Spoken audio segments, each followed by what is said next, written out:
Assalamualaikum warahmatullahi wabarakatuh. Perkenalkan, nama saya Singgih Danu Cahyo dari Prodi Teknik Mesin dari Universitas Nusantara PGRI Kediri.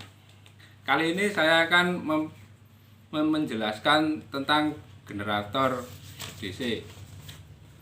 Generator DC merupakan sebuah perangkat mesin listrik dinamis yang mengubah energi mekanis berupa gerak, rotasi, dan premover menjadi energi listrik. Generasi DC menghasilkan arus DC, arus searah. Generator DC mempunyai beberapa jenis bilet dan rangkaian bilitan, magnet, dan juga penguat eksitasinya terhadap jangka amatur. Secara umum, generator DC terdiri dari 3 bagian utama, yaitu 1. Stator. Ini stator.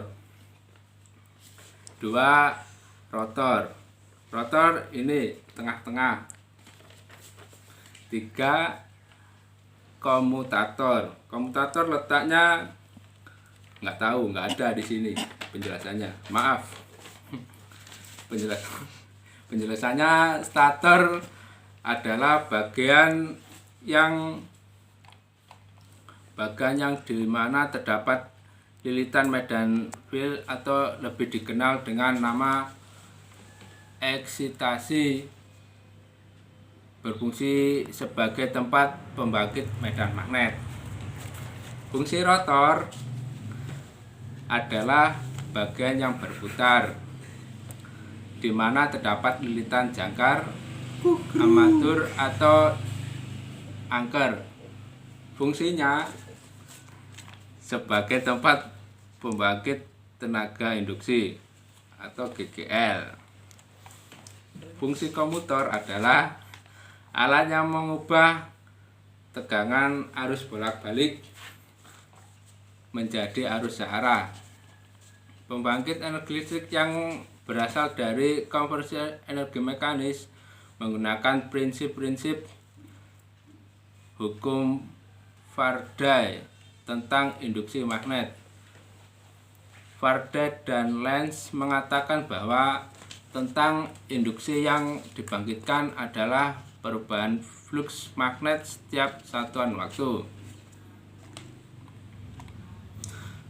Mekanisme kerja generator. 1. Bila kumparan medan diberikan tegangan arus searah DC, maka dihasilkan medan magnet pada kumparan tersebut. Kemudian, kumparan medan tersebut diputar oleh penggerak melalui turbin, maka medan magnet yang terjadi akan memotong konduktor yang terdapat kumparan jangkar. Yang ketiga, sehingga akan terjadi tegangan GGL yang diinduksikan pada kumparan jangkar sebesar E dan frekuensinya sebesar F.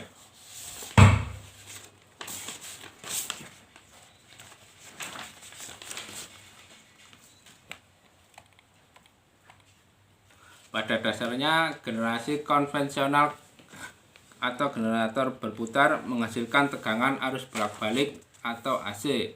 Untuk mengubah menjadi tegangan DC, diperlukan suatu sistem, yaitu 1.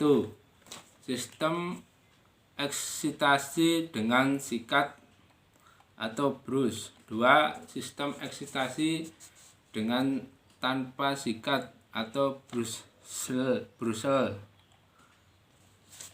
1. Sistem eksitasi dengan sikat atau brush menggunakan komutator dan sikat untuk mengubah tegangan AC menjadi DC.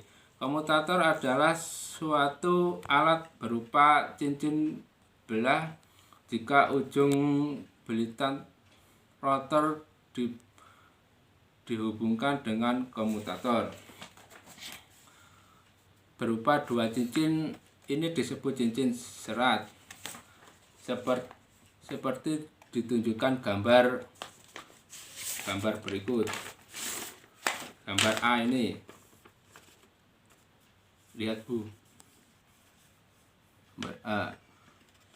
Maka dihasilkan listrik AC berbentuk sinusoidal bila ujung belitan rotor dihubungkan dengan komutator atau cincin, seperti ditunjukkan gambar 1B. Ini Bu, lihat aja. Dengan dua belahan maka dihasilkan listrik DC dengan dua gelombang positif.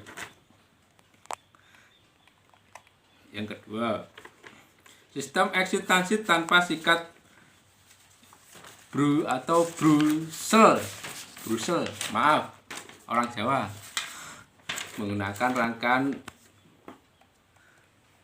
rangkaian penyerah untuk mengubah tegangan AC menjadi tegangan DC, seperti ditunjukkan gambar ini Bu.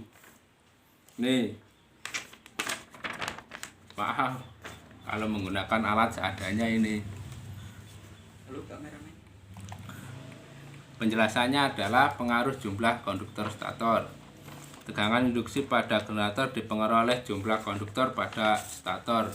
Semakin banyak jumlah konduktor pada stator, semakin besar tegangan induksi. Yang dibangkitkan jumlah konduktor pada data dipengaruhi oleh konstruksi dan tipe belitan stator.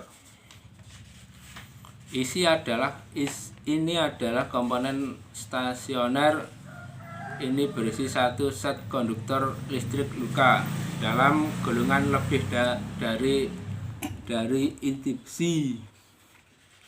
Stator merupakan dengan elemen diam yang terdiri dari rangka stator, inti stator, dan belitan stator atau belitan jangkar. Rangkaian stator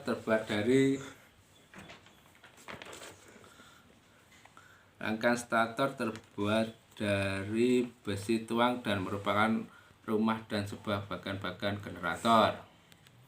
Sedangkan belitan stator terbuat dari tembaga disusun dalam alur-alur. Beliau stator berfungsi tempat terbentuknya gaya gerak listrik atau starter. Contohnya double starter itu Bu. Terdiri dari beberapa bagian, yaitu 1. Inti stator.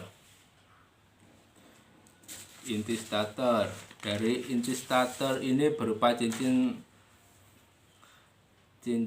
laminasi yang diikat. Ini Bu, inti stator. Bentuk dari inti stator ini berupa cincin laminasi yang diikat serapat mungkin untuk menghindari rugi-rugi arus eddy. Pada inti ini terdapat alat-alat untuk menempatkan konduksi dan untuk mengatur arah medan magnetnya. 2. Belitan stator. Belitan stator yang terdiri dari beberapa belitan stator, ini pinggir-pinggirnya Bu. Bagian stator yang terdiri dari beberapa batang konduktor yang terdapat di dalam slot-slot dan ujung-ujungnya kumparan. Masing-masing slot dihubungkan untuk mendapatkan tegangan induksi. 3. Alur stator merupakan bagian stator yang berperan sebagai tempat beraliran stator ditempatkan. Cara membulat-bulatkan tembaganya pada statornya. 4. Rumah stator. Bagian dari stator yang umumnya terbuat dari besi ruang yang berbentuk silinder. Bagian belakang dari rumah stator ini biasanya memiliki sirip-sirip sebagai alat bantu dalam proses pendinginan. Sekian dari penjelasan dari saya. Kalau ada salah atau kurangnya, maaf yang sebesar-besarnya. Wassalamualaikum warahmatullahi wabarakatuh. Oke, Bos.